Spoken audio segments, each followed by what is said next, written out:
ओम अज्ञानतिमिरन्धस्य ज्ञानाञ्जनशलाकया चक्षुरुन्मिलितं येन तस्मै श्रीगुरुवे नमः।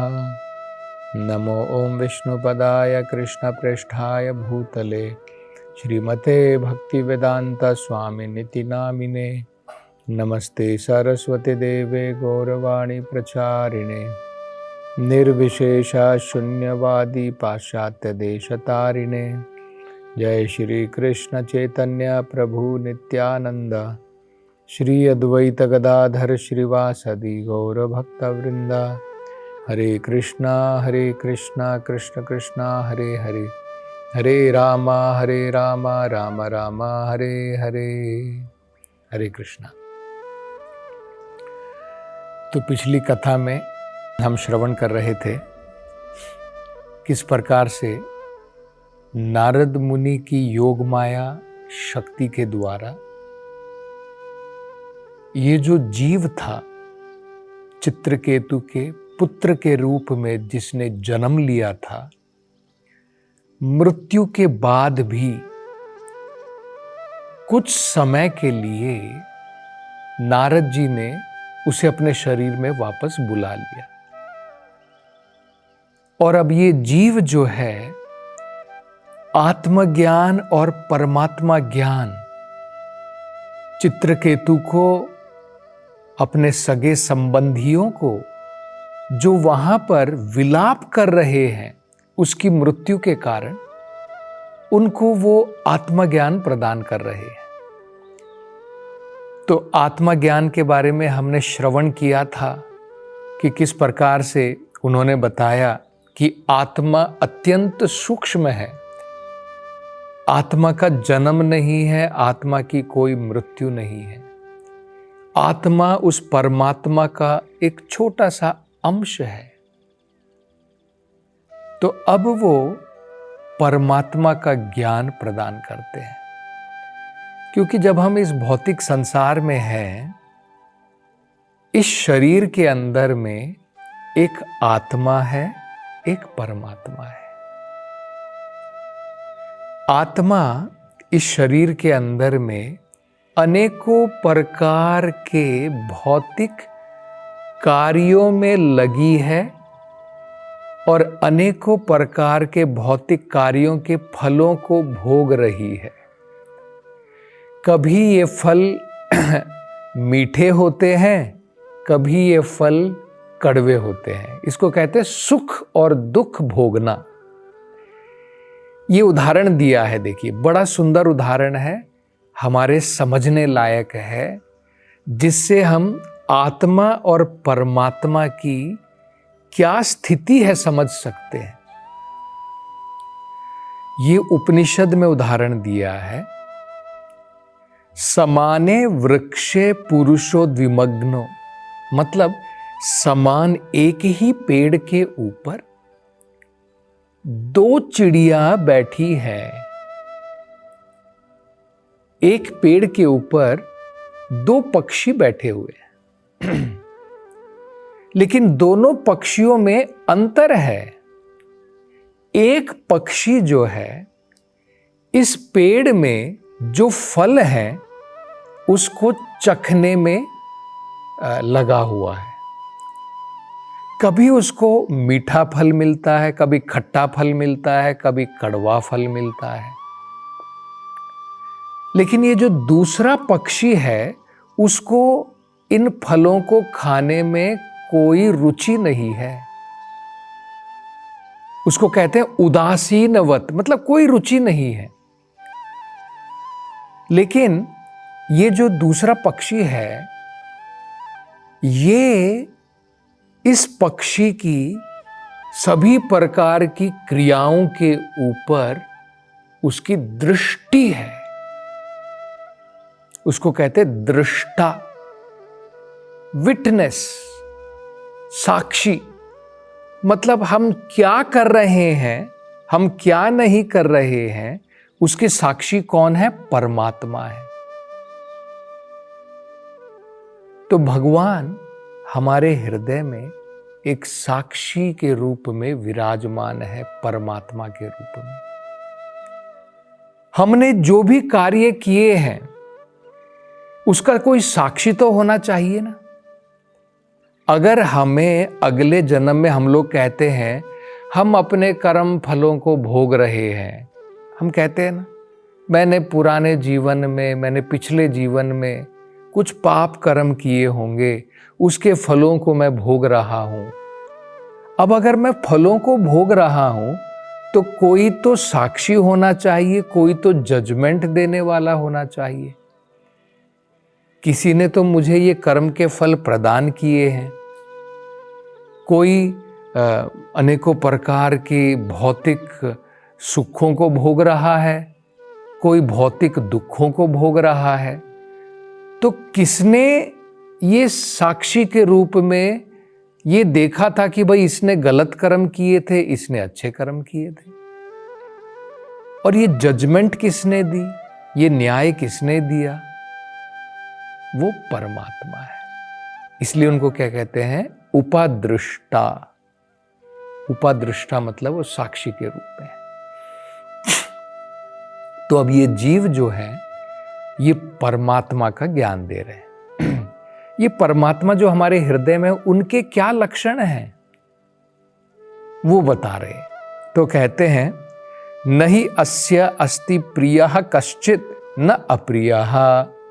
ये जो परमात्मा जो सबके हृदय में विराजमान है, उनके लिए कोई प्रिय नहीं है और कोई दुश्मन नहीं है, कोई बहुत अच्छा मित्र नहीं है और कोई उनका दुश्मन नहीं है। जैसे जो जज होता है कोर्ट में, उसका कोई दुश्मन नहीं है।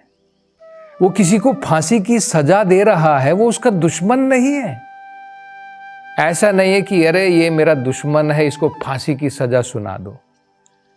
वो आदमी जज का ना मित्र है ना उसका दुश्मन है। जज के लिए सब लोग बराबर हैं।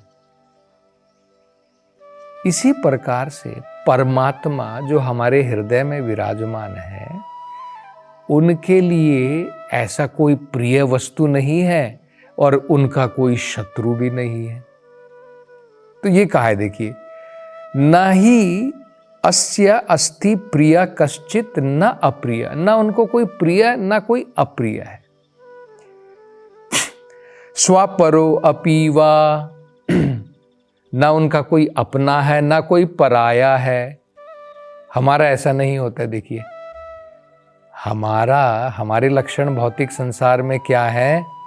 कोई हमारा मित्र है जो हमारी प्रशंसा करता है, जो हमारी मदद करता है। हम उसको कहते हैं कि भाई तू मेरा बढ़िया दोस्त है, तू मेरा मित्र है। कोई जो हमसे घृणा करता है, कोई जो हमारे अगेंस्ट में कार्य करता है, हमारे विरुद्ध कार्य करता है, हम उसको कहते हैं भाई ये मेरा दुश्मन है।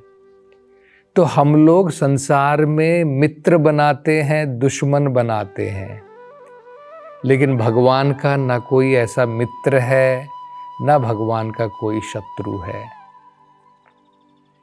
इसी प्रकार से स्वः परो अपीवा, कुछ लोगों को हम अपना कहते हैं, कुछ लोगों को पराया कहते हैं। हम कहते हैं ना ये मेरा है, ये मेरा घर है, ये मेरा परिवार है, ये मेरी पत्नी है, ये मेरे बच्चे हैं। और कुछ लोगों को कहते हैं कि भाई ये पराया, ये तो मेरा नहीं, ये किसी और का है। तो हमारा कुछ अपना होता है, कुछ पराया होता है। भगवान के लिए कोई अपना नहीं, कोई पराया नहीं। भगवान के लिए सब बराबर है, कोई अपना पराया नहीं। एकहा, भगवान एक हैं, जीव अनेक हैं। देखिए ये अंतर है जीव में और परमात्मा में, आत्मा में और परमात्मा में। कुछ लोगों का ये गलत फहमी है, वो सोचते हैं आत्मा ही परमात्मा है। भाई आत्मा और परमात्मा एक नहीं है। अन्यथा मेरे मन में क्या चल रहा है, अगर मैं ही परमात्मा हूं तो मुझे तो पता होना चाहिए था आपके मन के अंदर में क्या चल रहा है। मुझे तो कुछ पता नहीं। मेरे शरीर में क्या चल रहा है, आपके शरीर में क्या चल रहा है, हजारों शरीर हैं, क्या मुझे ज्ञान है सबके शरीरों में क्या चल रहा है? तो ये मूर्खता है कि नहीं? अगर कोई कहता है मैं ही परमात्मा हूं, तो आपको ज्ञान क्यों नहीं है? परमात्मा का तो मतलब है जो सर्वव्यापी है, जो सबके हृदय में विराजमान है। मेरी जो मैं हूं, मैं केवल इस शरीर में विराजमान हूं, लेकिन वही एक परमात्मा सबके हृदय में विराजमान है। एक ही है वो परमात्मा, लेकिन फिर भी सर्वव्यापी है। इसलिए भगवान परमात्मा के रूप में सबके हृदय में क्या चल रहा है, लोग क्या कार्य कर रहे हैं, क्या सोच रहे हैं, क्या करने वाले हैं, वो सब जानता है। तो ये अंतर है आत्मा और परमात्मा। वो एक है, हम अनेक हैं। वो एक हमारी अनेकों की सारी इच्छाएं पूरी करता है। ये उपनिषद में कहा है, एको वा बहुधाति विदधाति कामान। हम जो बहु हैं, बहु मतलब बहुत, अनेक हैं, हमारी जो इच्छाएं हैं वो एक पूरी करता है। तो ये है। आगे वो कहते हैं, सर्वधियाम दृष्टा कर्ता नाम गुणा दोषयो हो।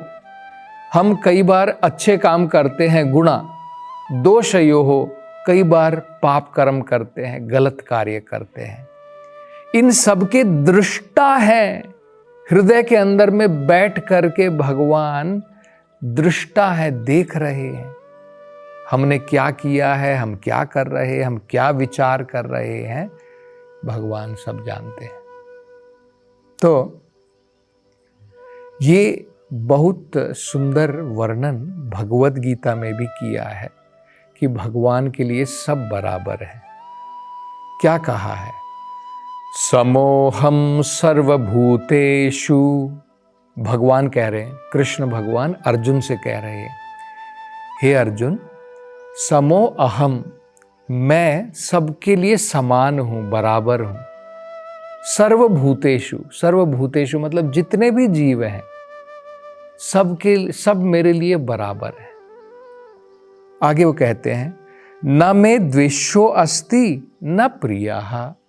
मैं किसी से द्वेष भी नहीं करता हूं और न मैं ये सोचता हूं कि ये मेरी प्रिय वस्तु है। हम लोग किसी से द्वेष रखते हैं, किसी को अपना प्रिय समझते हैं, लेकिन भगवान के लिए ऐसा कुछ नहीं है। लेकिन आगे बड़ी महत्वपूर्ण बात कहते हैं, और ये महत्वपूर्ण बात कहने के बाद भी भगवान बराबर ही है। ऐसा नहीं सोचना है कि भगवान कोई पार्शियलिटी कर रहे। ये बड़ी महत्वपूर्ण बात है समझने की। भगवान ने तो कह दिया कि मेरे लिए सब बराबर है, मेरा किसी से द्वेष भी नहीं है और ना मुझे कोई ऐसा प्रिय है। लेकिन फिर भी भगवान अगली पंक्ति में क्या कहते हैं, ये भजन्ति तु माम भक्त्या। लेकिन जो ये भजन्ति, जो मेरे भजन में लगा है, जो मेरी सेवा में लगा है, कैसे लगा है? भक्त्या, भक्ति के द्वारा। जो मेरी भक्ति सेवा में लगा है, मयि ते, मैं हमेशा उसका मित्र हूं। तेषु च अपि अहम, और वो भी मेरा मित्र है।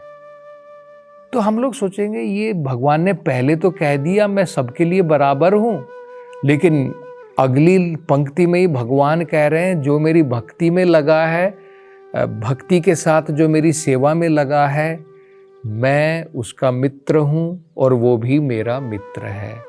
भाई इसको हम कैसे समझें? तो ये बड़ा सरल है समझना। देखिए,